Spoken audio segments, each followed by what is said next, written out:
कृष्ण कौन है? एक प्रश्न ये है। दूसरा प्रश्न है जन्म क्या बलाए है? ये दो प्रश्न हल हो जाए तो श्री कृष्ण जन्माष्टमी का तात्पर्य समझ में आ जाए।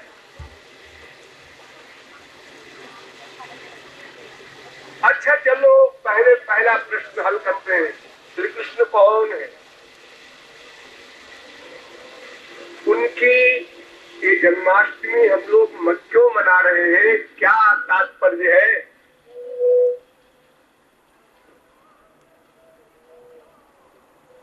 हमें किस प्रकार मनाना चाहिए? इत्यादि बहुत सी बातें उसके अंतर्गत आ जाती हैं। श्री कृष्ण कौन है? इस प्रश्न का उत्तर कौन दे?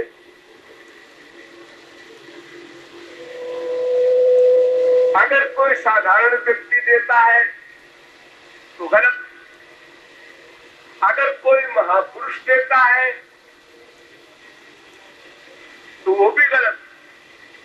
अगर भगवान उत्तर देते हैं स्वयं तो वो भी गलत। क्या मतलब? मतलब इस प्रश्न का उत्तर हो ही नहीं सकता। क्यों? संसार में जैसे कोई पूछता है रमेश कौन है, दिनेश कौन है, ऐसे ही स्वर्ग सम्राट इंद्र के तक के लिए लोग पूछते हैं इंद्र कौन है, ब्रह्मा कौन है, विष्णु कौन है, शंकर कौन है। ऐसे ही श्री कृष्ण कौन है ये प्रश्न करना गलत कैसे?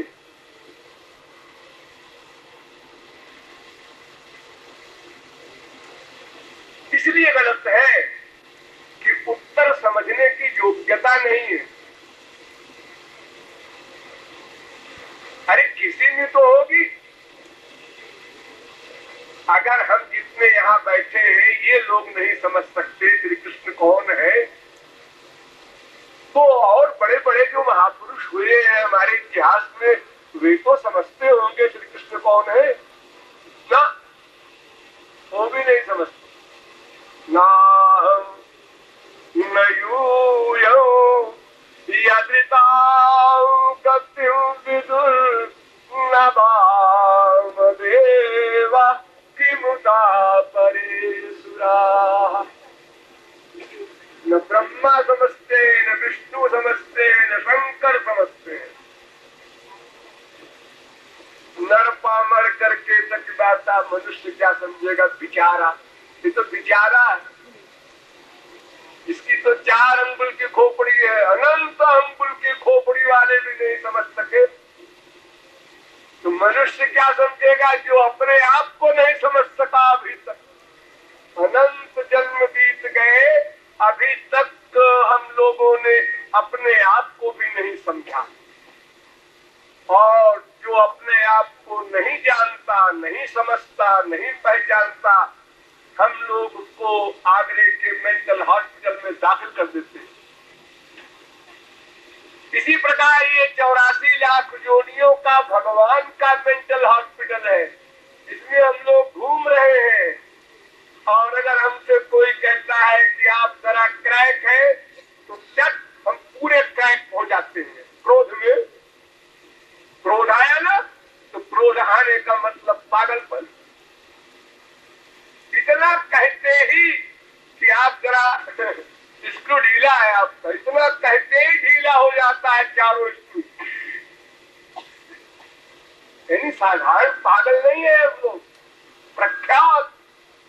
अनंत जन्म बीत गए इस पागलपन के घेरे में, इस मेंटल हॉस्पिटल में, लेकिन अभी तक पागलपन बढ़ता ही जा रहा है।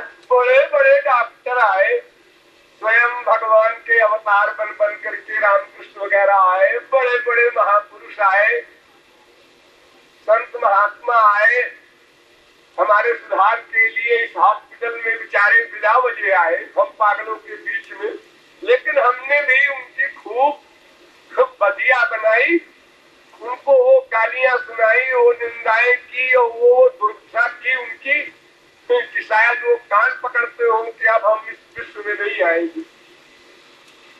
ये कभी सुधर नहीं सकते। अरे मतलब बड़ा कठिन है। अगर बड़े बड़े अवतार आकर के 10-20 को ठीक ठीक कर गए तो क्या खास बात है, तो कोई कमाल नहीं है।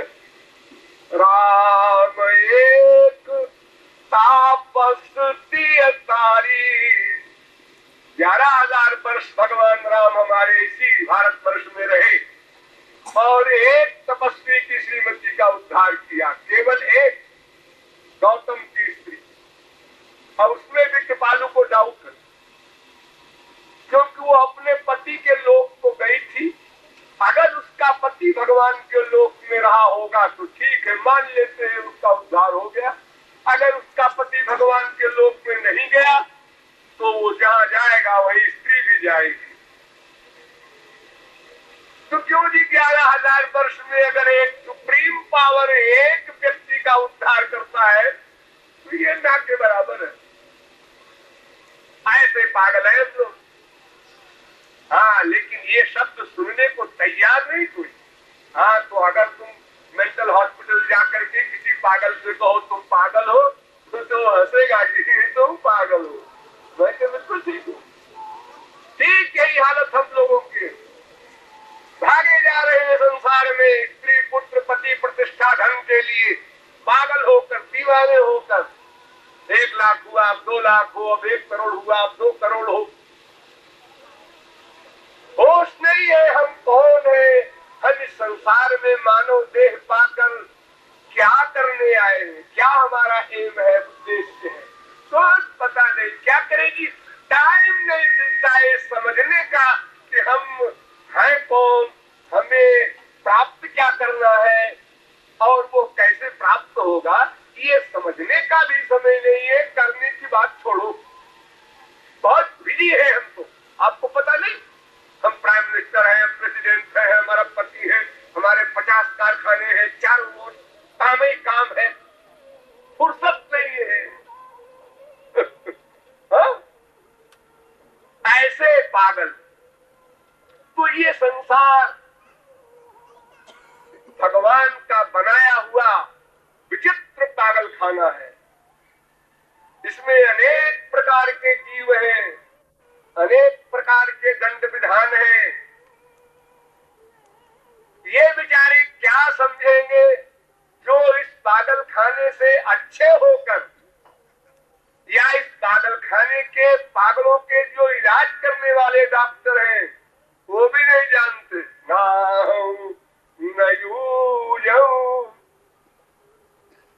ब्रह्मा भी नहीं जानते, शंकर भी नहीं जानते, कोई नहीं जानता।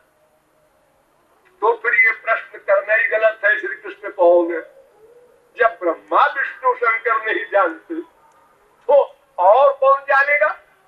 तो ये शास्त्रों वेदों में क्या लिखा है, ये क्या लिखा है, ये अपनी अपनी बुद्धि का पैमाना लिखा है। ध्यान दो, अपनी अपनी बुद्धि की लिमिट बता दिए। जैसे एक असीम सागर हो या असीम आकाश है। अब अगर उस समुद्र को नापने के लिए किसी के पास 1 फुट का पैमाना है और उसने उस पैमाने को डुबोया और आकर बाहर चिल्लाया मैंने समुद्र की गहराई नाप ली, कितनी, 1 फुट, प्रमाण ये देखो। दूसरा आया 2 फुटा लेकर, उसने नापा, उसने कहा है तुम्हारा जजमेंट गलत, समुद्र की गहराई 2 फुट, प्रमाण हमारा 2 फुटा। बस इसी प्रकार सबने समुद्र की गहराई नापा और बताया। बस इसी का नाम शास्त्र वेद।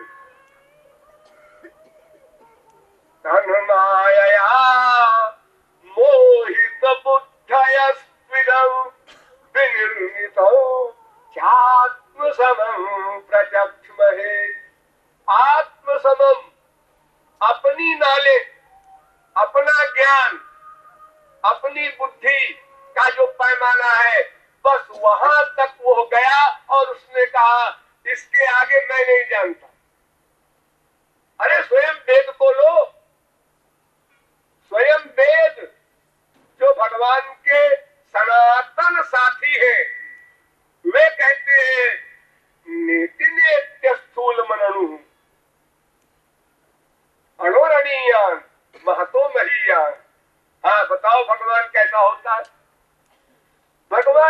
परिभाषा ये है कि सबसे छोटे से छोटा,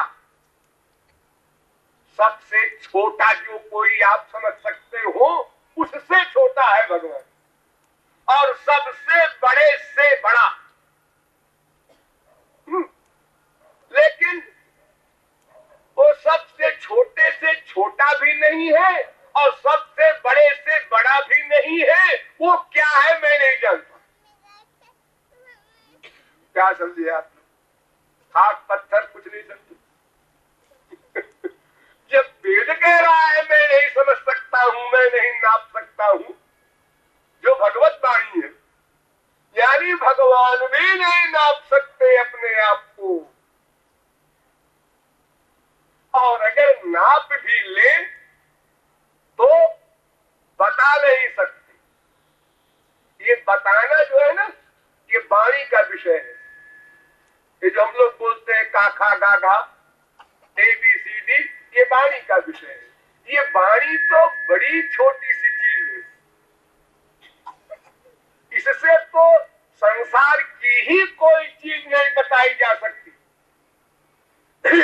जैसे एक नीम के कीड़े के प्रश्न का उत्तर दे कोई बड़ा बुद्धिमान फिलोसफर दुनिया का। नीम का कीड़ा पूछता है गुड़ कैसा होता है? एक नाम सुना है मैंने, गुड़, चीनी, मिश्री, रसगुल्ला, ये कैसा होता है? सब लोग बोल पड़े मीठा। ये कैसा मीठा होता है? इसकी मिठास कैसी होती है?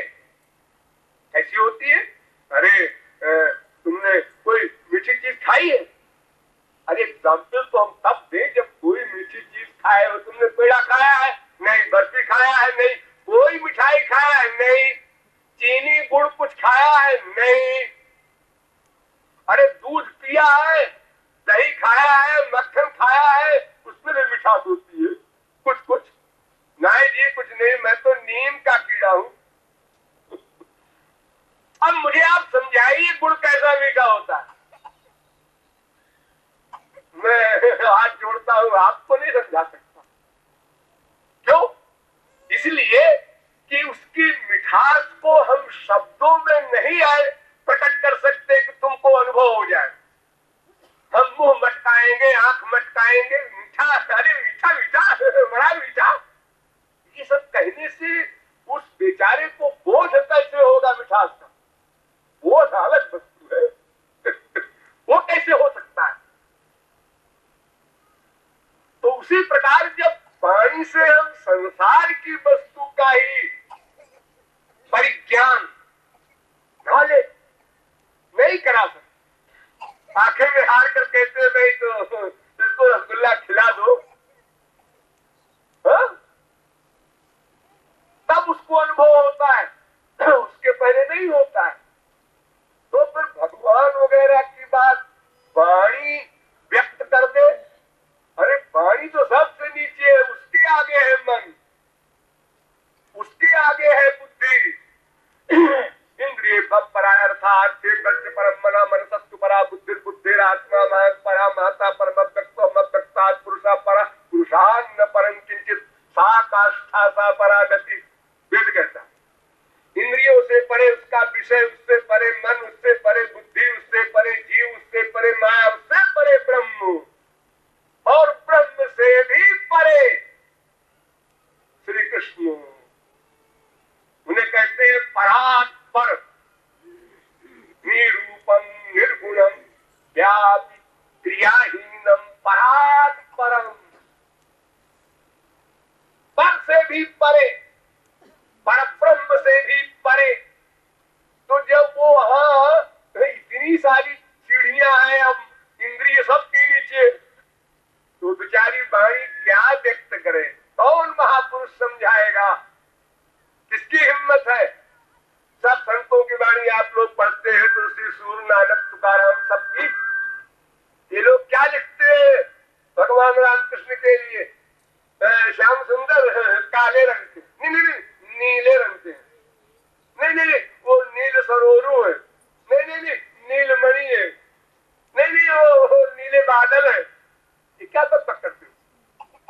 श्याम सुंदर का शरीर अगर इस प्रकार का है तो नमस्ते ऐसे श्याम सुंदर, यही देख लेंगे हम लोग। अरे ये सब सामान तो हमको फ्री में देखने को मिल जाते हैं अजायब घरों में।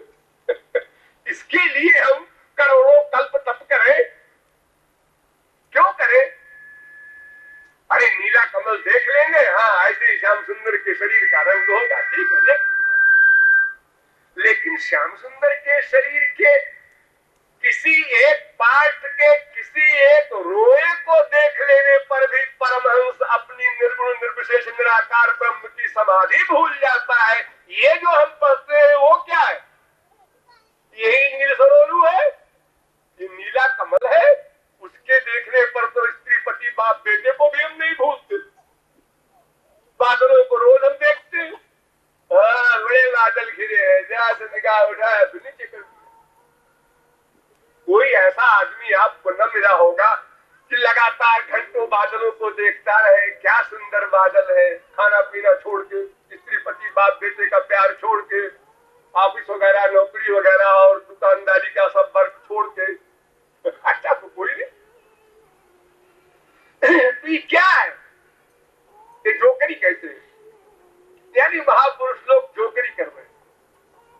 जो वो क्या करें और फिर बताओ ना, तो क्या करें? अरे बतावे ना राम कैसे है, श्याम सुंदर कैसे है। अरे तो कैसे बतावे, कोई शब्द ही नहीं है बताने के लिए। उन्होंने कहा दिव्य है। ये दिव्य क्या होता है जी? अरे दिव्य माने जो माइक ना हो। अरे माइक ना हो वो दिव्य है, लेकिन वो दिव्य होता कैसा है? वो चिन्मय। अरे क्या होती चिन्मय, क्या बलाए है? अरे कुछ तो आइडिया बताओ, रंग कैसा है श्याम सुंदर का? अरे वो क्या बताएं, वो बता नहीं सकते। अब अगर बताएंगे तो एक जोकरी की बात बताएंगे, नील सरोरू नीलमणि। यानी एक जैसे बच्चे को कोई फुसलाता है, बहलाता है, ऐसे ही महापुरुष लोग बता सकते हैं, बड़ी हिम्मत करेंगे तो। और अगर सचमुच बताना चाहेंगे तो क्या कहेंगे? राम स्वरूप तुम्हार वचन अगोचर बुद्धि पर। अब असलियत आ गए, अब असलियत पर आ गए तुलसीदास जी। अरे वो बुद्धि से परे है, नील सरोवर नीलमणि वगैरह सब गलत कह गया मैं। वो बुद्धि से परे है, इसलिए बुद्धि लगाने की कोई आवश्यकता नहीं, पहले ही सरेंडर कर दो, पहले ही मान जाओ। इतना बड़ा समुद्र मंथन करने के बाद भी जब पता है कुछ नहीं निकला तो तुम क्यों जा रहे हो? तुम्हारी हैसियत क्या है? बड़े बड़े दिग्गज ब्रह्मलीन परमहंस डूब गए किसमें? ब्रह्म में। और बड़े बड़े भक्त डूब गए किसमें? प्रेम में। थाह मिली किसी को? अरे अगर थाह मिल जाए तो फिर वो अथाह कैसे रह जाए? कोई था नहीं पा सकता। देखो लिमिटेड क्यों, सीमित को कोई भी कभी भी पकड़ सकता है, लेकिन असीम को कोई नहीं पकड़ सकता, बांध नहीं सकता। वो सीमा से बाहर है, लिमिट से बाहर है, अनलिमिटेड है। इसलिए श्री कृष्ण को कोई नहीं बता सकता, और अगर बहुत जान सकता है तो जानना केवल उसके अपने लिए है, और केवल इतना जानता है श्री कृष्ण का भक्त, केवल इतना जानता है। कितना? वे हमारे राजा हैं, वे हमारे स्वामी हैं, वे हमारे सखा हैं, वे हमारे पुत्र हैं, वे हमारे प्रियतम हैं, अर्थात वे हमारे सब कुछ है। बस इतना जानता है। किसी महापुरुष से पूछो, अगर सच्चे हृदय से वो श्री कृष्ण के बारे में बताएगा तो इतने बताएगा, वे हमारे सब कुछ है, बस। और बात में नहीं बताएगा। एक बार तुलसीदास और सूरदास जी दोनों मिले, दो महात्मा। तो सूरदास ने विनोद किया, एक परिहास। उन्होंने कहा भाई तुम राम राम क्यों करते हो? अरे श्याम श्याम किया करो भाई। उन्होंने कहा क्यों? तुम राम राम किया करो, तुम श्याम श्याम क्यों करते हो? मैं भी तो कह सकता हूं। अरे भाई ये बात नहीं है, बात ये है कि तुम्हारे राम जो है वो भगवान के अवतार तो थे, लेकिन वो 12 कला के अवतार थे और श्री कृष्ण 16 कला के अवतार हैं। तो जब तो इतनी बड़ी चीज प्राप्त है तो फिर छोटी चीज को क्यों अपनाओ? अरे भाई संसार में भी किसी को 1 रुपया मिले, किसी व्यापार में मुनाफा और 1 को 12 हमें मिले, तो कोई भी समझदार आदमी, अरे घसियारा भी हो तो कहेगा भाई 1 रुपये वाला अच्छा है। हा? तो तुलसीदास जी ने उत्तर दिया कि भाई देखो ऐसा है, हम तो राम को अपना सर्वस्व मान के प्यार करते हैं, वो भगवान के 12 कला के अवतार भी हैं। ये तो मैं आज सुन रहा हूँ।